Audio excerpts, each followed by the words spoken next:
ಕಚೇರಿ ಅಂತ ನೀವು ಶುರು ಮಾಡಿದ್ದೆ ಯಾವಾಗ? ನನಗೆ ನಾನು ಇಲ್ಲಿ ನುಡಿಸ್ಬೇಕು ಅಂದ್ಕೊಂಡ ತಕ್ಷಣ ನಂಗಂತ ಅವಕಾಶಗಳೆಲ್ಲ ಸಿಕ್ಬಿಡ್ತು. ಮತ್ತೆ ಇನ್ನೊಂದ್ಸತಿ ಇದೆಲ್ಲ ಮಾಡ್ತೀನಿ ಇದೆ ಏನು ಮಾಡಲ್ಲ ಅಂದರೆ ನಾವು ಮಡ್ರಾಸ್ಗೆ ಹೋಗ್ತಾ ಇರಲಿಲ್ಲ. 6 ಗಂಟೆ 7 ಗಂಟೆ ಕುತ್ಕೊಂಡು ಪ್ರಾಕ್ಟೀಸ್ ಮಾಡ್ತಿದ್ರೆ ಎಲ್ಲರೂ ಬೇಜಾರು ಮಾಡ್ಕೊಳ್ಳೋದು, ಯಾಕೆ ಇಷ್ಟು ಕಷ್ಟಪಡ್ತೀಯಾ, ಸಿಂಗಲ್ ಮೈಂಡೆಡ್ ಫೋಕಸ್ ಇಲ್ಲದೆ ಇದ್ದರೆ ಈ ಥರ ಫೀಲ್ಡಲ್ಲಿ, ಕ್ಲಾಸಿಕಲ್ ಮ್ಯೂಸಿಕ್ ಫೀಲ್ಡಲ್ಲಿ ಮುಂದೆ ಬರೋಕ್ಕಾಗೋದಿಲ್ಲ.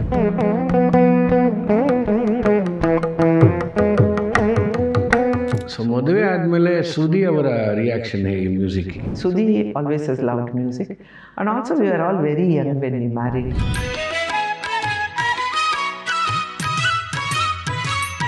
ಅವಕಾಶಗಳು ಕೆಲವು ಸತಿ ಹುಡುಕೊಂಡು ಬರುತ್ತೆ ಲೈಫಲ್ಲಿ. ನನಗಾಗಿದ್ದೇ ಅದು ನ್ಯಾಷನಲ್ ಲೆವೆಲ್ ಫೆಸ್ಟಿವಲಲ್ಲಿ ನುಡ್ಸೋಕ್ಕೆ ಎಲ್ಲ ಆಗಿದ್ದು ಚೌಡಯ್ಯಯಿಂದಾನೆ. ಅದನ್ನು ನಾನು ಯಾವತ್ತೂ ಮರೆಯೋಕ್ಕೆ ಆಗಲ್ಲ. 25 ವೀಣೆ ಅಂತ ಮಾಡಿದ್ರಿ, ಏನಾದರೂ ಡಿಫ್ರೆಂಟಾಗಿ ಮಾಡಬೇಕು. That's how I got into fusion music also.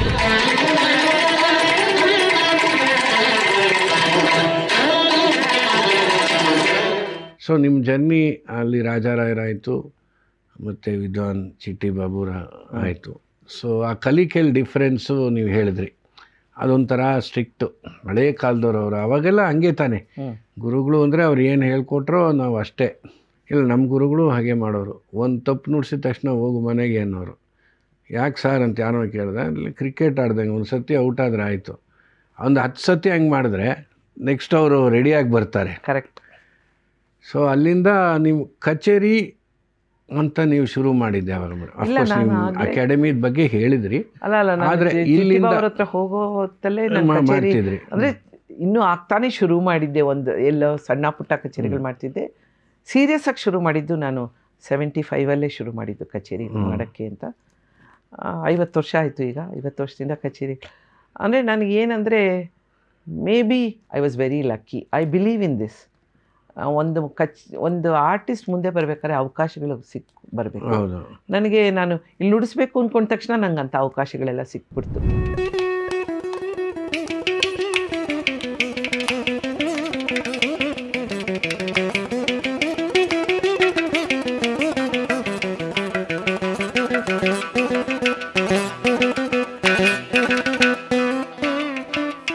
I was lucky. ನನ್ನ ಏಜ್ ಗ್ರೂಪಲ್ಲೇ if I look at many of my colleagues, ಅವರೆಲ್ಲ ಎಲ್ಲಿದ್ದರೂ ಆ ಸ್ಟೇಜಿಗೆ ನಾನು ಭಾಳ ಬೇಗ ರೀಚ್ ಆಗಿಬಿಟ್ಟೆ ಅವ್ರ ಜೊತೆ.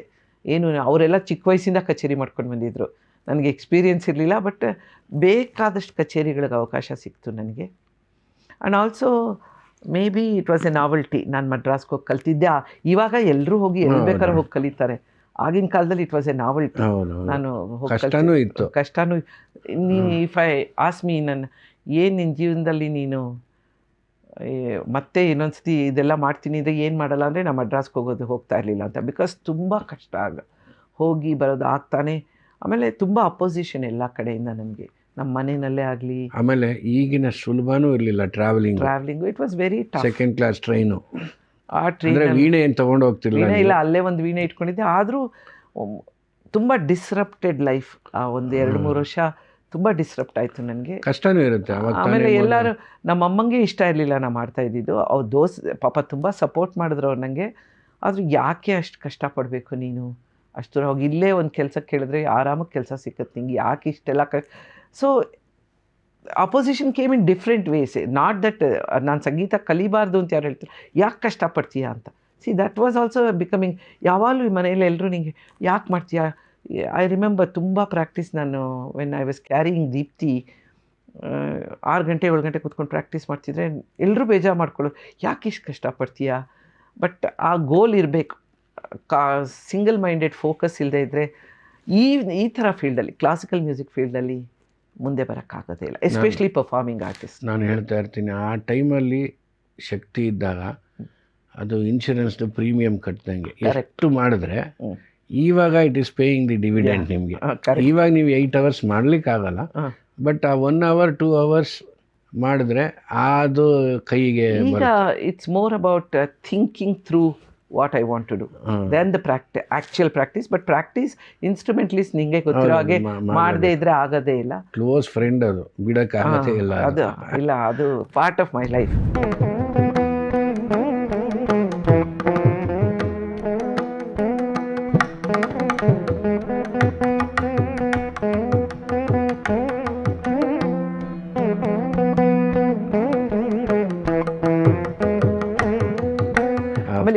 ದಿನ ಪ್ರಾಕ್ಟೀಸ್ ಮಾಡದೇ ಇದ್ದರೆ ನನಗೆ ಏನೋ ಒಂದು ಮುಜುಗರ ಶುರು ಆಗೋಗುತ್ತೆ, ಮಾಡಲೇಬೇಕು. ಆಲ್ಸೋ ಆ್ಯಸ್ ಐ ಸೆಡ್, ನಂಗೆ ಯಾವಾಗಲೂ ಏನೋ ಒಂದು ಇದ್ದೇ ಇರುತ್ತೆ, ಈ ಗೋಲ್ ಇದನ್ನು ಮುಗಿಸಿದ್ನ ಇನ್ನೊಂದು, ಇದನ್ನು ಮುಗಿಸಿದ್ನ ಇನ್ನೊಂದು. ಹಾಗೆ ಈ 50 ವರ್ಷದಲ್ಲಿ ನಾನು ಯಾವಾಗಲೂ ಒಂದನ್ನು ದಾಟಿ ಒಂದು ಚಾಲೆಂಜ್ ಆದಮೇಲೆ ಇನ್ನೊಂದು ಚಾಲೆಂಜ್ ಇದ್ದೇ ಇದೆ ಲೈಫಲ್ಲಿ. ನೀವು ಟೀಚಿಂಗ್ ಶುರು ಮಾಡಿದ್ದು ಅಲ್ಲ, ನಾನು ನೋಡಿದ್ದು ನೀವು ವಿಜಯ ಕಾಲೇಜ್ ಆಫ್ ಮ್ಯೂಸಿಕ್, ಅದು ಎಚ್ ವಿ ಕೃಷ್ಣಮೂರ್ತಿ ಅವ್ರ ಹತ್ರ ಅಲ್ಲಿ ಪಾಠ ಹೇಳಕ್ಕೆ ಬರ್ತಿದ್ರು. ಅವಾಗಲೇ ನಾನು ನಿಮ್ಮನ್ನು ನೋಡಿದ್ದು. ಪರಿಚಯ ಅನ್ನೋದಕ್ಕಿಂತ ನಾವು ಅಲ್ಲಿ ಬರ್ತಾ ಇದ್ವಿ. ಅಲ್ಲಿಂದ ಶುರು ಮಾಡಿದ್ರೆ ಅಥವಾ ಮನೇಲೂ ಮಾಡ್ತಾ ಇದ್ದೆ. ಆಗಲೇ ನಾನು 73ನಲ್ಲೇ ಶುರು ಮಾಡಿಬಿಟ್ಟೆ ಪಾಠ ಮಾಡೋದನ್ನು. 70 ಆಮೇಲೆ ಅದು ಕಂಟಿನ್ಯೂ ಆಗ್ತಾನೆ ಇದೆ. ಓಕೆ. ಅಲ್ಲಿ ಸುಮಾರು ವರ್ಷ ನೀವು ಮಾಡಿದ್ರೇನೋ, 2-3 ವರ್ಷ? 2-3 ವರ್ಷ ಮಾಡಿದೆ ಪಾಠ. ಆ ಪಾಠ ಮಾಡಿದ್ದು ತುಂಬ ಅನುಕೂಲ ಆಯಿತು ನನಗೆ. ಯಾಕೆಂದರೆ ಎಚ್ ವಿ ಕೆ ಸರ್ ನನಗೆ ಎಷ್ಟೊಂದು ಒಳ್ಳೆ ಕೃತಿಗಳೆಲ್ಲ ಹೇಳ್ಕೊಟ್ರು. ಅನದರ್ ಗುರು ಹುಟ್ಟ ಅವರು ಎಷ್ಟು ಎಂಥೂಸಿಯಾಸ್ಟಿಕ್ಕಾಗಿ ಕಾಲೇಜಿಂದ ಬಂದು, ಇವತ್ತು ಈ ಕೀರ್ತನೆ ಕಲ್ತ್ಕೋತೀರಾ ನನ್ನ ಜೊತೆ, ಆಮೇಲೆ 3 ತಿಂಗಳಿಗೂ ಒಂದು ಕಚೇರಿ ಅರೇಂಜ್ ಮಾಡಿಬಿಡು, ನಾನು ನುಡಿಸ್ತೀನಿ, ನಿಮ್ಮ ಜೊತೆ ನುಡಿಸಿ ಅಂತ. ಎಲ್ಲ ಕಷ್ಟವಾಗಿ, ನಾನು ಕ್ಲಿಷ್ಟವಾಗಿರುತ್ತೆ ರಾಗ ಅಂದ್ಕೊಂಡಿದ್ದು. ಫಾರ್ ಎಕ್ಸಾಂಪಲ್ ದೇವಗಾಂಧಾರಿ ಆಗಲಿ ಅಥವಾ ಹಮೀರ್ ಕಲ್ಯಾಣಿ ಆಗಲಿ, ಅದೆಲ್ಲ ಕೃತಿಗಳನ್ನು ನಾನು ಅವ್ರ ಹತ್ರನೇ ಅಭ್ಯಾಸ ಮಾಡಿದೆ.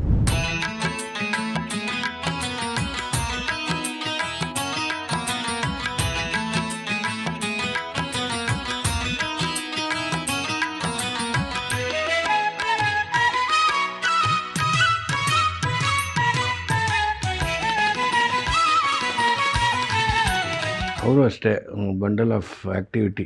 ಆ ಕಾಲೇಜಿಗೆ ಹೋಗಿ ಬಂದು ಇಮಿಡಿಯೇಟಾಗಿ ಕಮಿಟ್ಮೆಂಟು, ತಿರ್ಗಾ ಈ ಕಾಲೇಜಿಗೆ ಕೂತ್ಕೊಂಡು ಪಾಠ ಹೇಳೋದು. ಸೊ ಅಲ್ಲಿಂದ ಶುರುವಾಯಿತು ಮೇಡಮ್ ಜರ್ನಿ. ಆವಾಗೇ ತರಂಗಿಣಿ ಸ್ಕೂಲು ಶುರು ಮಾಡಿ ಅವಾಗಲೇ ಹೆಸರಿಟ್ಬಿಟ್ರಿ ನೀವು? ಆಗಲೇ ಹೆಸರಿಟ್ಬಿಟ್ಟೆ ತರಂಗಿಣಿ ಅಂತ. ಸೊ ಮದುವೆ ಆದಮೇಲೆ ಶ್ರುತಿ ಅವರ ರಿಯಾಕ್ಷನ್ ಹೇಗೆ ಮ್ಯೂಸಿಕ್ಕಿಗೆ? ನಾನು ನೋಡ್ದಂಗೆ ಇವಾಗೆಲ್ಲ ಅವರು ತುಂಬ ಒಳ್ಳೆ ಮನುಷ್ಯರು. ನನಗೇನು ಇಲ್ಲ, ಅವ್ರಿಗೆ ಮುಂಚೆಯಿಂದ ಸಂಗೀತದ ಹುಚ್ಚು. I don't think he ever opposed. ನಾನು ಇಲ್ಲ ಅಂತಾನೆ ಗೊತ್ತಾಗುತ್ತೆ. 1 ತಿಂಗಳಿಗೆ ನೀವು ಚೆನ್ನೈಗೆ ಹೋದ್ರಿ ಅಂದಮೇಲೆ ಹಂಗೂ ಒಂದಲ್ಲ. ಆಮೇಲೆ ಇನ್ನೊಂದು ವಿಷಯ, as a woman I have to talk. ಏನಾರ ಮಾಡಬೇಕು ಅಂತಿದ್ರೆ ಅದು ನನ್ನ ಗೋಲ್ ಆಗಿರಬೇಕು, ಬೇರೆಯವ್ರ ಗೋಲ್ ಅಲ್ಲ. ಆಮೇಲೆ ಯು ವಿಲ್ ಫೈಂಡ್ ವೇಸ್. ನನಗೂ ಮನೆಯಲ್ಲಿ ಬೇಕಾದಷ್ಟು ಅಪೋಸ್ ಮಾಡಿದ್ರು. ನಮ್ಮ ಅಂಕಲ್ಸು, ನಮ್ಮ ಫ್ಯಾಮಿಲಿ ಎಲ್ಲ, ಯಾಕೆ ಮಡ್ರಾಸ್ಗೆ ಹೋಗಿ ಕಲಿತೀಯ, ಇನ್ನೇನು ಇಲ್ಲಿ ಯಾರೂ ಸಿಕ್ಕಲಿಲ್ವಾ ನಿನಗೆ ಪಾಠಕ್ಕೆ ಹೋಗೋಕ್ಕೆ ಅಂತೆಲ್ಲ ಬೇಕಾದಷ್ಟು ಹೇಳಿದ್ರು. ಅದು ತುಂಬ ಅವ್ರು ಹೇಳಿದಾಗ next thing what I should have done was stop going to Madras. I said that's my choice. So when you make your choices, ನಿಂತ್ಕೋಬೇಕು, ಆ ಚಾಯ್ಸ್ಗೆ ಧೈರ್ಯ ಮಾಡಬೇಕು. ಎಸ್ಪೆಷಲಿ ಹೆಣ್ಣು ಹುಡುಗಿಯರಿಗೆ ಧೈರ್ಯ ಇರಬೇಕು, ನಿಂತ್ಕೋಬೇಕು, ಒಂದು ಸ್ಟ್ಯಾಂಡ್ ತೊಗೊಳ್ಬೇಕು ಅಂತ ಐ ಬಿಲೀವ್ ಇನ್ ಇಟ್. ತೊಗೊಂಡ್ರೆ ಎಲ್ಲರೂ ಸಪೋರ್ಟ್ ಮಾಡ್ತಾರೆ. Sudhi always has loved music and also we are all very young when we married. So we have grown up together. So ಇದೆಲ್ಲ ಆರ್ಗ್ಯಾನಿಕ್ ಆಗಿ. 25 ಏನೋ. He was little older then that ಅಷ್ಟೇ. ಅಲ್ಲ, ಅವ್ರದ್ದು profession doctor profession ಬೆಳೀತಾ ಇತ್ತು. So ನಂಗೆ ಮನೆಯಲ್ಲಿ ಎಲ್ಲರೂ ಸಪೋರ್ಟ್ ಮಾಡ್ಕೊಂಡು ಬಂದರು ಹೊರತು ಯಾರೂ ಅಪೋಸ್ ಮಾಡಲಿಲ್ಲ. ನಾ ಅಪೋಸ್ ಮಾಡೋವಂಥ ಅವಕಾಶನೂ ಕೊಡಲಿಲ್ಲ. ಅದನ್ನು ನಾನು ಅದನ್ನು ಮ್ಯಾನೇಜ್ ಮಾಡಿದ್ದೀರಾ, ಅದು ಒಂದು ಇಲ್ಲ. ನಾನು ಇಂಪಾರ್ಟೆಂಟ್ ಲೆಸನ್ ಅದು. ನನಗೆ ಚಿಕ್ಕ ಮಕ್ಕಳಿದ್ರು ಆಗ ನಮ್ಮಮ್ಮ ತುಂಬ ನನಗೆ ಸಪೋರ್ಟ್ ಮಾಡಿದ್ರು. ಚಿಕ್ಕ ಮಕ್ಕಳಿದ್ದಾಗ she literally lived with me to take care of the children. ನಾನು ತುಂಬ ಟ್ರಾವೆಲ್ ಮಾಡ್ತಿದ್ದೆ, ನೋಡಿಕೊಂಡ್ರು. ನಂಗೆ ಫ್ಯಾಮಿಲಿ ಸಪೋರ್ಟ್ ಇದ್ದಿದ್ದರಿಂದ. ಆಮೇಲೆ ಇನ್ನೊಂದು ವಿಷಯ ಇರ್ಬೋದು, ನನಗೇನು financially nobody was dependent on me. I think that allowed me to grow. ಇರ್ಬೋದೇನೋ ಗೊತ್ತಿಲ್ಲ ನನಗೆ, ಈಗ ಇದೆಲ್ಲ ಅನ್ನಿಸ್ತದೆ. ಆವಾಗ ಅನ್ಕೊಂಡಿರ್ಲಿಲ್ಲ ನಾನು. ಹಾಗೆ ಎಲ್ಲನೂ ಸಂಗೀತ ಅನುಕೂಲಕ್ಕೆ ಅಲ್ಲ. ಒಂದು ಅವರು ಫ್ಯಾಮಿಲಿಗೆ, ಅಯ್ಯೋ ನಿಮ್ಮ ಮ್ಯೂಸಿಕ್ಕಿಗೆ ಆತ ಸಪೋರ್ಟ್ ಮಾಡಿದ್ರು ಡಾಕ್ಟ್ರು, ಜೊತೆಗೆ ನೀವು ಯು ಹ್ಯಾವ್ ಆಲ್ಸೋ ಸಪೋರ್ಟೆಡ್. ಅಂದರೆ ಅದೊಂದು ಇದೆಯಲ್ಲ, ಅದೆರಡೂ ಇದ್ದಾಗಲೇ ನಡೆಯೋದು ಅಂತ ಅಲ್ವಾ? 50-50 ಇರಬೇಕು. ಇಲ್ಲಪ್ಪ ನಂಗೆ ಗೊತ್ತಿಲ್ಲ, ನೀನೇನಾದ್ರು ಮಾಡ್ಕೊಂಡು ನಾನು ಇದೆ ಅಂತ ಆಗಲ್ಲ. ಅವರು ಅದು ಹೇಳಿದ್ರು ಆಗಲ್ಲ. ಸೊ ಆವಾಗಿಂದ ಮಲ್ಲೇಶ್ವರನೇ ನೀವು? ಮಲ್ಲೇಶ್ವರದಲ್ಲಿ ಅದೇ ಮನೇಲೇ ಇದ್ದಿದ್ದೀವಿ. ಅದಕ್ಕಿಂತ ಹೆಚ್ಚಾಗಿ ಸಂಗೀತಗಾರ ಆದರೆ ಏನಂದರೆ sacrifices come from the family, not so much from me. Any ಮ್ಯೂಸಿಷಿಯನ್ಗೆ ಇದು ಸಿಂಪಲ್ ಆಗಿರೋ ಆನ್ಸರ್. ಎಸ್ಪೆಷಲಿ ಹೆಂಗಸರಿಗೆ ಫ್ಯಾಮಿಲಿ ಸಪೋರ್ಟು ಫುಲ್ಲು ಅವ್ರಗಳಿಗೆ ಸ್ಯಾಕ್ರಿಫೈಸ್. ಬಿಕಾಸ್ ಯಾವಾಗ ಅಂದರೆ ಹೊತ್ತಿಲ್ದ ಗೊತ್ತಲ್ಲಿ ಹೋಗ್ತೀವಿ, ಹೊತ್ತಿಲ್ದ ಗೊತ್ತಲ್ಲಿ ರಿಹರ್ಸಲ್ ಮಾಡ್ತೀವಿ. For example the last 10 days ಮನೆ ಕಡೆ ಕೂಡ ನೋಡಿಲ್ಲ ನಾನು. ಯಾಕೆಂದರೆ ನಾನು ಟ್ರಾವೆಲ್ ಮಾಡ್ತಾಯಿದ್ದೀನಿ, ಮುಂಬೈಗೆ ಹೋಗ್ಬಿಟ್ಟು ಬಂದೆ, ಕೊಚ್ಚಿಗೆ ಹೋಗ್ಬಿಟ್ಟು ಬಂದೆ, ರಿಹರ್ಸಲ್ಸ್ ನಡೀತಾ ಇದೆ, ಮತ್ತು ಇಲ್ಲಿ ಪ್ರೋಗ್ರಾಮ್ ಇದೆ, ಒಟ್ಟಿಗೆ ಬರುತ್ತೆ. ನಿಮಗೆ ಗೊತ್ತಿರೋ ಹಾಗೆ ಕಚೇರಿ ಬಂದರೆ ಒಟ್ಟಿಗೆ ತಿಂಗಳಲ್ಲಿ 8 ಕಚೇರಿ ಮಾಡಿದ್ರೆ ಆ 8 ಕಚೇರಿನೂ ಒಂದಾದ್ಮೇಲೆ ಒಂದು ಆಗ್ಬೋದು, ಇಲ್ಲ ಬರ್ದೇನೆ ಇರ್ಬೋದು, ಹಾಗಾಗತ್ತೆ. ಅದರಿಂದ ತುಂಬ ಅನ್ಸರ್ಟನಿಟೀಸ್ ತುಂಬ ಜಾಸ್ತಿ ನಮ್ಮ ಲೈಫಲ್ಲಿ. ಆಮೇಲೆ ಟೈಮ್ ಇಲ್ಲ, ಒಂದಿಲ್ಲ ಹೊತ್ತಿಲ್ಲ, ಗೊತ್ತಿಲ್ಲದ ಜೀವನ. ನಾನು ಯಾವಾಗಲೂ ATM ಅಂತೀನಿ, all time music, any time meals. Any time. That's so typical of you. That's a good one though.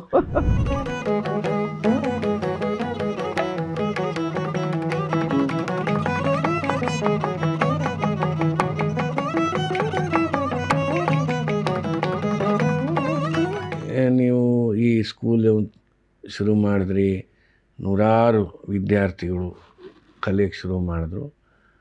How you get into this organisational thing? ಅದರಲ್ಲೂ ನೀವು ಹೆಸರು ಮಾಡಿದ್ದೀರ. ಯಾಕೆ ಬಂದ್ರಿ? ಅಥವಾ ಸುಮ್ಮನೆ ಏನೋ ಮಾಡಬೇಕು ಅಂತ ಬಂದ್ರ? ನಾನು ನಿಜವಾಗ್ಲೂ ನನ್ನ ಜೀವನದಲ್ಲಿ ನಾನು ಏನು ಪ್ಲ್ಯಾನ್ ಮಾಡಲಿಲ್ಲ ಅಂತ ಹೇಳಿದೆ ಅಲ್ವಾ. ಈ ಆರ್ಗನೈಸೇಷನ್ ಫಾರ್ ಎಕ್ಸಾಂಪಲ್, ನಾನು 1986 ಸಾರ್ಕ್ ಆಯಿತು, ನಿಂಗೆ ಜ್ಞಾಪಕ ಇರ್ಬೋದು. ಹೌದೌದು. ನೀನು ನುಡಿಸ್ದಂಗೆ ಜ್ಞಾಪಕ ನನಗೆ. ಅನೇಕ ಇಲ್ಲ, ನಾನು ಅವಾಗ ಇರಲಿಲ್ಲ. ಅಂದರೆ ಯಾವುದೋ ಬೇರೆ ಊರಿಗೆ ಹೋಗಿದ್ದೆ. ಸಾರ್ಕ್ ಯಾವ ಕಾರ್ಯಕ್ರಮದಲ್ಲಿ ನಾನು ನುಡಿಸ್ದಂಗೆ ಜ್ಞಾಪಕ ಇಲ್ಲ. ತುಂಬ ಎಲ್ಲ ಇಂಟರ್ನ್ಯಾಷನಲ್ ಎಲ್ಲ ನೋನ್ ಆರ್ಟಿಸ್ಟ್ನ ಕರೆಸಿ ಮಾಡಿದ್ರು. BVK ಶಾಸ್ತ್ರಿ ಮಾಡಿದ್ರು ಇದನ್ನ. ನಾನು ಆ ಕಮಿಟಿನಲ್ಲಿ ವಾಲಂಟಿಯರ್ ಆಗಿ ಕೆಲಸ ಮಾಡಿದೆ. ನಾನು BVK ಶಾಸ್ತ್ರಿ ಅವ್ರ ಮನೆ ಪಕ್ಕದಲ್ಲೇ ಇದ್ದೆ. ಅವರು ನಮ್ಮನ್ನೆಲ್ಲ ಈ ಕಮಿಟಿಗೆ ತೊಗೊಂಡ್ರು, ವಾಲಂಟಿಯರ್ ಅಲ್ಲ, ಕಮಿಟಿನಲ್ಲಿ ಇದ್ವಿ ನಾವೆಲ್ಲ ಕೆಲಸ ಮಾಡ್ತಿರುವಾಗ. ನಾನು 2-3 ಪ್ರೋಗ್ರಾಮ್ಗೆ ಕಾಂಪೇರ್ ಮಾಡಿದೆ. ಅಂದರೆ ಅನೌನ್ಸ್ ಮಾಡೋಕ್ಕೆ ಯಾರೂ ಇರಲಿಲ್ಲ ಅಂದ್ಬಿಟ್ಟು ನಾನು ಚೌಡಯ್ಯನಲ್ಲಿ ಅನೌನ್ಸ್ ಮಾಡಿದೆ. ಅನೌನ್ಸ್ ಮಾಡಿಬಿಟ್ಟು ಕೆಳಗಡೆ ಬಂದೆ ನಾನು. Not that I did A great job, but ಯಾರೂ ಇರಲಿಲ್ಲ ಅಂತ ಕರೆದ್ರು. ಧೈರ್ಯ ಅನ್ನೋದು ತುಂಬ ಮುಂಚಿಂದ ತುಂಬ ಧೈರ್ಯಸ್ಥೆ ನಾನು, ಯಾವುದಕ್ಕೂ ಹೆದರೋದೇ ಇಲ್ಲ. ಸೊ ಹೋದೆ, ಆರಾಮಕ್ಕೆ ಜನನ ನೋಡಿ ಹೆದರೋ ಅಂಥದ್ದು. ಅಷ್ಟೊತ್ತಿಗಾಗಲೇ ಕಚೇರಿ ಬೇಕಾದಷ್ಟು ಕಚೇರಿ ಮಾಡೋ ಅಭ್ಯಾಸ ಆಗಿತ್ತು. ಹೋಗಿ I did A fairly good job. ಕೆಳಗಡೆ ಇಳಿದು ಬಂದ ತಕ್ಷಣ KK ಮೂರ್ತಿ ಅವರು ಅವರು ಆವಾಗ ಆಗ್ತಾನೆ ಚೌಡಯ್ಯ ಹಾಲ್ ಓಪನ್ ಆಗಿತ್ತು. ಆವಾಗ ಅವರು ನೀನು ಬಂದು ಅಕಾಡೆಮಿ ಮೆಂಬರ್ ಆಗು ಅಂತ ಹೇಳಿದ್ರು. ನಾನು ಇವ್ರು ಯಾಕೆ ಅವ್ರು ಅಷ್ಟೇ ಹೇಳಿಬಿಟ್ಟು ಹೋದರು, ನಾಳೆ ಅಪ್ಲಿಕೇಶನ್ ತೊಗೊಂಡು ಮೆಂಬರ್ ಆಗಮ್ಮ ಅಂತ ಹೇಳಿಬಿಟ್ಟು ಹೋದ್ರು. ನಾನು ಅಯ್ಯೋ ನಾನೇನಿಗೆ, ಯಾಕೆಂದರೆ ನನಗೆ ಎಲ್ಲರೂ ಗೊತ್ತಿದ್ರು. KK ಮೂರ್ತಿ ಅವ್ರ ಅಣ್ಣ ನನಗೆ ಭಾಳ ಸ್ನೇಹಿತ. ಮೈಸೂರು ಶ್ರೀಕಂಠ ಅಲ್ಲ, ಅವರ KL ರಾವ್ ಅವರು, ಅವ್ರು ಮಡ್ರಾಸಲ್ಲಿದ್ದವರು. ಅವರು ನಮ್ಮ ಗುರುಗಳಿಗೆ ಭಾಳ ಸ್ನೇಹಿತರು. ಬಾಲಮುರಳಿ ಕೃಷ್ಣ ಅವರಿಗೆ ತುಂಬ ಸ್ನೇಹಿತರು. ಅವರೆಲ್ಲ ಅವ್ರ ಮನೆಯಲ್ಲಿ ನಾನು ತುಂಬ ಮೀಟ್ ಮಾಡ್ತಾಯಿದ್ದೆ. ಯಾಕೆಂದರೆ ನಮ್ಮ ಗುರುಗಳು ಬರೋರಲ್ಲ ಇಲ್ಲಿ, ಅವ್ರ ಮನೆಗೆ ಹೋಗೋರು. ಅವರೆಲ್ಲ ನಂಗೆ ತುಂಬ ಫ್ರೆಂಡ್ಸ್. ಅಯ್ಯೋ ನಾನು ಏನು ಬೇಡ, ನಾನು ಯಾಕೆ ಮೆಂಬರ್ ಆಗಬೇಕು, ಹೆಂಗಿದ್ರು ಯಾವ ಫಂಕ್ಷನ್ಗೆ ಹೋಗಬೇಕು ಅಂದರೆ ಯಾರು ಕರೀತಾರೆ ನನ್ನ. ಇಲ್ಲ ಆಗಲೇ ಮತ್ತೆ ಫೋನ್ ಬಂತು, ಇಲ್ಲ ಮೆಂಬರ್ ಆಗಲೇಬೇಕು ಅಂತ. ಮೆಂಬರ್ ಆಗಿದ್ದು 15 ದಿನಕ್ಕೆ they took me to the committee. So it all happened organically. Then I was the secretary in the next 2 months. And I was secretary for 35-40 years. Then I was president. Now I am back in the saddle. ಮತ್ತೆ secretary ಆಗಿ ಕೆಲಸ ಮಾಡ್ತಾ ಇದ್ದೀನಿ. ಸುಮಾರು ಜನಕ್ಕೆ ಏನಾಗುತ್ತೆ, ಆ ಥರ ಆರ್ಗನೈಸೇಷನ್ನು ಅದು ಇದು ಹೆಚ್ಕೊಂಡ್ರೆ ಈ ವೇದಿಕೆ ಅವಕಾಶಗಳು ಕಡಿಮೆ ಆಗಿಬಿಡುತ್ತೆ, ಅಥವಾ ಪ್ರಾಕ್ಟೀಸ್ ಕಡಿಮೆ ಆಗಿಬಿಡುತ್ತೆ ಅಂತ. ಅದು ಯಾವುದೂ ಆಗಲಿಲ್ಲ ನಿಮಗೆ? ಟೈಮ್ ಮ್ಯಾನೇಜ್ ಮಾಡೋದು ಅದೇನೆ ಅಲ್ವಾ? ಅದು ಆ ಪ್ರಶ್ನೆ ಅವಸರ ಇದೆ ಹೇಳಿದೆ. ಅಂದರೆ ಹೆಂಗೆ ಮಾಡೋದು ಅಂತ. ಯಾಕೆಂದರೆ ನಾವು ನಿಮಗೆ ಗೊತ್ತು, ಒಂದು ಕಾರ್ಯಕ್ರಮ ನಾವು ಅರೇಂಜ್ ಮಾಡಬೇಕು ಅಂದರೆ 4 ಜನನ ಕಾಂಟ್ಯಾಕ್ಟ್ ಮಾಡಿ ಸ್ಪಾನ್ಸರ್ಶಿಪ್ ಹುಡುಕಿ ಇರ್ಬೋದು, ಒಂದಿಷ್ಟು ದುಡ್ಡು ಇದ್ದೇ ಇರುತ್ತೆ. ಬಟ್ ಸ್ಟಿಲ್ ನಮಗೆ ಅದು ಪ್ರೋಸೆಸ್, ಅದು ರನ್ನಿಂಗ್ ಪ್ರೋಸೆಸ್. ಇದರಲ್ಲಿ ಇದ್ಕೊಂಡು ನೀವು ಇದನ್ನು ಹಾಗೆ ಇಟ್ಕೊಂಬಂದ್ರಲ್ಲ, ಹೇಗೆ? ನಾನು ಯಾವತ್ತೂ ಏನು ಕಷ್ಟ ಅಂದ್ಕೊಳ್ಳಲ್ಲ. ಏನು ಕೆಲಸ ತೊಗೊಂಡ್ರು ಚಾಲೆಂಜಿಂಗ್ ಆಗಿ ತೊಗೊಳ್ತೀನಿ, ಅದು ನನ್ನ ನೇಚರು. ಮತ್ತು ಟೈಮ್ ಮ್ಯಾನೇಜ್ಮೆಂಟ್ ಮಾಡೋದು ಕಲಿಬೇಕು. Also in an organisation like Chowdiah, there was no dearth to look for sponsors. So ನನಗೆ ಅದೇ ಹೇಳೋದು, ಅವಕಾಶಗಳು ಕೆಲವು ಸತಿ ಹುಡುಕೊಂಡು ಬರುತ್ತೆ ಲೈಫಲ್ಲಿ. ನನಗಾಗಿದ್ದೇ ಅದು. ನನಗೆ ತುಂಬ ಜನದ ಇನ್ಫ್ಯಾಕ್ಟ್ ವಾಟ್ ಯು ಸೆಡ್, ತೊಂದರೆ ಆಗೋ ಬದಲು ನನಗೆ ಅದು ಹೆಲ್ಪ್ ಆಯಿತು. ಬಿಕಾಸ್ ನನಗೆ ಅನೇಕ ದೊಡ್ಡ ದೊಡ್ಡ ಕಾಂಟ್ಯಾಕ್ಟ್ಗಳು ನ್ಯಾಷನಲ್ ಲೆವೆಲ್ ಫೆಸ್ಟಿವಲಲ್ಲಿ ನುಡ್ಸೋಕ್ಕೆ ಎಲ್ಲ ಆಗಿದ್ದು ಚೌಡಯ್ಯಯಿಂದಾನೆ. ಅದನ್ನು ನಾನು ಯಾವತ್ತೂ ಮರೆಯೋಕ್ಕೆ ಆಗಲ್ಲ. ಯಾಕೆಂದರೆ ನಾನು ಅಲ್ಲೇ ಇರ್ತಾಯಿದ್ದೆ. ಅವ್ರು ಕೇಳೋರು ನನ್ನ ಸಂಗೀತ. ನಾನು ಹೆಚ್ಚು ತುಂಬ ಕಚೇರಿಗಳು ಮಾಡ್ತಾಯಿದ್ದೆ, ಮತ್ತು ನಾನು ಅಲ್ಲೇ ಇರೋದ್ರಿಂದ ನನಗೆ ಒಳ್ಳೊಳ್ಳೆ ಅವಕಾಶಗಳು ಬೇಕಾದಷ್ಟು ದೊರೆಯಿತು. Nothing is difficult. ಅಂದರೆ ನಾವು ಶುರು ಮಾಡಿದ ಕಾಲದಲ್ಲಿ what you said is very true. ಯಾಕೆ ನೀನು ಆರ್ಗನೈಸೇಷನ್ಗೆ ಎಲ್ಲದಕ್ಕೂ ಅಬ್ಜೆಕ್ಷನ್ ಇರೋದು ಹೌದು. ಈಗಿನ ಕಾಲದಲ್ಲಿ. ಇವಾಗ if U see so many youngsters ಎಲ್ಲ ಮಾಡ್ತಾರೆ ಅವರಲ್ವಾ, ಹೌದು. ಕೆಲಸಕ್ಕೂ ಹೋಗ್ತಾರೆ, ಒಳ್ಳೆ ಕಚೇರಿಗಳು ಮಾಡ್ತಾರೆ, ಎಲ್ಲ ಏನೋ ಮಾಡ್ತಾರೆ. ಒಂದು ಅಂದರೆ ಆವಾಗ ಕಡಿಮೆನೇ ಇತ್ತು. ಇವಾಗ ಆ್ಯಸ್ ಯು ಸೆಡ್ ಇವು ಆ್ಯಂಕರ್ಡ್ ಅಂತ ಅವಾಗ ನಾನು ಅಂದ್ಕೊಂಡೆ. ಈಗಾದರೆ ಅದಕ್ಕೆ ಪ್ರೊಫೆಷ್ನಲ್ ಆಗಿ ತೊಗೊಂಡಿರೋರು ಇದ್ದಾರೆ. ಅದೇ ಕರೆಕ್ಟ್. ಆ ಕಾಲದಲ್ಲಿ ನಾನು ನೋಡ್ತಿದ್ನಲ್ಲ ಪರಿಷತ್ತು ಅಲ್ಲಿ ಇಲ್ಲಿ ಯಾರೋ ಸೆಕ್ರೆಟ್ರಿನೇ ಬಂದು 2 ಮಾತು ಅನೌನ್ಸ್ ಮಾಡೋರು ಹೋಗೋರೆ ವಿನಃ ಅದಕ್ಕೆ ಅಂತ ಜನ ಇನ್ನೂ ಬಂದಿರಲಿಲ್ಲ. ಬಹುಶಃ ಈ ಟಿ ವಿ ಗಿವಿ ಎಲ್ಲ ಜಾಸ್ತಿ ಆದಮೇಲೆ ಪ್ರೊಫೆಷ್ನಲ್ ಆ್ಯಂಕರ್ಸು ಬಂದಿದ್ದು. ಅಂದರೆ ನೀವು ಮಾಡೋದ್ರಲ್ಲಿ ಆ್ಯಂಕರಿಂಗ್ ಮಾಡೋದ್ರಲ್ಲಿ ಒಂದು ಅಡ್ವಾಂಟೇಜ್ ಅಂದರೆ ನಾವು ಮಾಡಿದ್ರೆ ನಮ್ಗೆ ಅವ್ರ ವಿಷಯ ಗೊತ್ತಿರುತ್ತೆ. ಆಮೇಲೆ ನಾನು ಚೌಡಯ್ಯಲ್ಲಿದ್ದಾಗ ಒಂದು ಅನುಕೂಲ ಏನು ಅಂದರೆ ಸಂಗೀತ ಚೆನ್ನಾಗಿ ಗೊತ್ತಿರೋಳಲ್ವ, ನಾನು ಅನೇಕ ಸಂಗೀತ ಕೇಳ್ತಾ ಇದ್ದೆ, ಹೊರಗಡೆ ಹೋಗ್ತಿದ್ದೆ. ಸೊ ನಾನು ಪ್ರೋಗ್ರಾಮ್ನ ತುಂಬ ಚೆನ್ನಾಗಿ I can put it together very well. ಆಮೇಲೆ ನನಗೆ ಸ್ಟೇಜ್ ಮಾಡೋದ್ರಲ್ಲಿ ತುಂಬ ಇಂಟ್ರೆಸ್ಟು. ನನಗೆ ಎಲ್ಲ ಚೆನ್ನಾಗಿರಬೇಕು, ಏಸ್ಥೆಟಿಕ್ ಆಗಿರಬೇಕು. ನನಗೇನು ರಾತ್ರಿ ಎಲ್ಲ ನಿಂತ್ಕೊಂಡು ಕೆಲಸ ಮಾಡಿಸೋ ನನಗೇನು ಬೇಜಾರೇ ಇಲ್ಲ. ಕೆಲಸ ಮಾಡೋಕ್ಕೆ ಹೊರಗಡೆ ಇದೆಲ್ಲ ಇರ್ಬೋದು, ಪ್ರೋಗ್ರಾಮ್ ಟೈಮಲ್ಲಿ ನೋಡಿದಾಗ ಏನು ನೀಟಾಗಿ ಬರ್ತಾರೆ, ಎಲ್ಲರೂ ಅಲ್ಲಿ ಓಡಾಡ್ಬಿಡ್ತಾರೆ, ಅದರಲ್ಲಿ ನಡೆಯಲ್ಲ. ನಿಂಗೆ ಗೊತ್ತಿರೋ ಹಾಗೆ ಹಿಂದ್ಗಡೆ ಬೇಕಾದಷ್ಟು ಕೆಲಸ ಆಗುತ್ತೆ. ಇನ್ಫ್ರಾಸ್ಟ್ರಕ್ಚರ್ ನಾನು very meticulous with all. Mic light ಎಲ್ಲ ಆದಮೇಲೆ ತುಂಬ ಜನ ಬರ್ತಾರೆ. ಅದೇನು ಇಲ್ಲದೆ ಇದ್ದಾಗ ತುಂಬ ಕಷ್ಟ. ಅದು ಮಾಡೋ ಮೇ ಬಿ ನನಗೆ ಇಂಟ್ರೆಸ್ಟ್ ಇತ್ತು. So I am able to do it. ಒಂದರಿಂದ ಒಂದು ಹಾಗೆ ಬೆಳ್ಕೊಂಡು. ಸೊ ನಿಮ್ಮ ಸ್ಕೂಲಿಂದು ಫಸ್ಟು 25 ವರ್ಷದ್ದು ಆ್ಯನಿವರ್ಸರಿ ಆಗುತ್ತೆ, ಅಲ್ಲಿಂದ ಶುರು ಮಾಡ್ತೀನಿ. 25 ವೀಣೆ ಅಂತ ಮಾಡಿದ್ರಿ. 25 ಜನ ವೀಣೆ ಪ್ಲಸ್ ನಾವು 10ರಿಂದ 11 ಜನ ಏನೋ ಪರ್ಕ್ಯೂಷನ್ಸ್ ಇದ್ದು ನನಗೆ ಜ್ಞಾಪಕ ಇಲ್ಲ. ಅಲ್ಲ ಅದು ಸರಿ, ಬಟ್ ಐ ಫಾರ್ಗಾಟನ್ ಒಂದು 10 ಜನ ಅಂತೂ ಇದ್ರು. ಐಡಿಯಾ ಯಾಕೆ ಬಂತು? ನನಗೆ ತುಂಬ ಏನಾದರೂ ಒಂದು ಡಿಫ್ರೆಂಟಾಗಿ ಮಾಡಬೇಕು. ನಾ ಮುಂಚೆಯಿಂದನೂ ಅದೊಂದಿತ್ತು ನನಗೆ, ಏನಾದರೂ ಡಿಫ್ರೆಂಟಾಗಿ ಮಾಡಬೇಕು.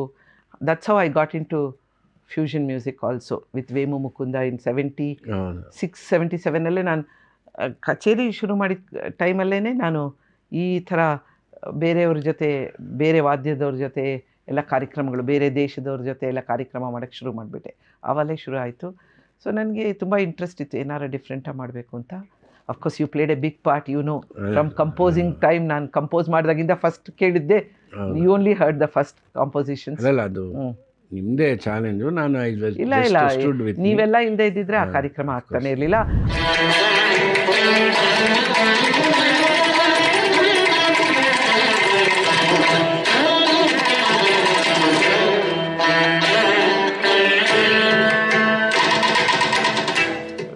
When you are talking I must acknowledge, ಯಾವತ್ತೂ ನಮ್ಮ ಕೋ ಆರ್ಟಿಸ್ಟ್ನ ರೆಸ್ಪೆಕ್ಟ್ ಮಾಡೋದು ಕಲಿಬೇಕು. ಅವರಿಂದ ಕಲಿಯೋದು ಎಷ್ಟೊಂದಿರುತ್ತೆ. ನಾನೊಬ್ಬಳೇ ಕೂತ್ಕೊಂಡು ಕಚೇರಿ ಮಾಡಿದೆ, ನಾನೊಬ್ಬಳೇ ಸಕ್ಸಸ್ ಆದೆ ಅಂತ ಅಂದ್ಕೊಳ್ಳೋದು ಮೂರ್ಖತನ ಅನಿಸುತ್ತೆ. ಟೀಮ್ ವರ್ಕ್ ಮಾಡ್ಕೊಂಡು ಸಂತೋಷವಾಗಿ ಟೀಮ್ ವರ್ಕ್ ಮಾಡಿದ್ರೆ ಅದರಲ್ಲಿರೋ ಪ್ಲೆಷರೇ ಬೇರೆ. The process is as interesting as the final result.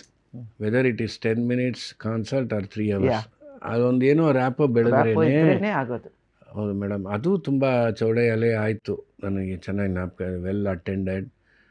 ಆಮೇಲೆ ಸುಮಾರು ರಿಹರ್ಸಲ್ಸ್ ಆಯಿತು. ನೈಟ್ ಟೈಮ್ಸೇ ಎಲ್ಲ ಮಾಡ್ತೀನಿ ನಿಮ್ಮ ಮನೇಲೆ. ಅವಾಗ ಚೌಡಯ್ಯಲ್ಲಿ ಏನು ಆ ಹಾಲ್ ಏನು ಇರಲಿಲ್ಲ ಅಂತ ಕಾಣುತ್ತೆ. ಮೇಲೆ ಇತ್ತೋ ಏನೋ ಎಲ್ಲ ಬರೀ ಸಾಮಾನೆಲ್ಲ ಇತ್ತು. ಆಮೇಲೆ ಅಲ್ಲಿ ಮೇಲ್ಗಡೆ ಎಲ್ಲ ಮಾಡಿದೆ, ಹಂಗಾಯಿತು. ಸೊ ಅಲ್ಲಿಂದ ಅಂದರೆ ನಾನು ನಿಮ್ಮ ಬಾಯಿನಲ್ಲೇ ಕೇಳಿದ್ದು, run of the mill concert ಬೇಡ ಕಣೋ ಅಂತ. ಅಂದರೆ ಒಂದೇ ಥರ ಇರಬಾರ್ದು. ನಾನು ಯಾರಾದ್ರು ಕೇಳ್ತೀನಿ ಅವಾಗ, ಹುಡುಗ ಏನು ಸರ್ ಹಂಗಂದರೆ ಅಂತ. ಅಂದರೆ ಈಗಿನ ಹುಡುಗರು ಆ ಶಬ್ದನೂ ಕೇಳಿರಲ್ಲ. ಇಲ್ಲ ಕಣೋ, ಅದು ಮಿಷಿನ್ ಹಾಕ್ದಂಗೆ ಟಕ ಟಕ ಟಕ ಅಂತ ಬರ್ತಾನೆ ಇರುತ್ತೆ. ಅಂದರೆ ಒಂದೇ ಥರ ಇರಬಾರ್ದು ಅನ್ನೋದಕ್ಕೆ ಅದು ಇಂಗ್ಲೀಷ್ನಲ್ಲಿರೋ ಸೇಯಿಂಗು ಅಂತ.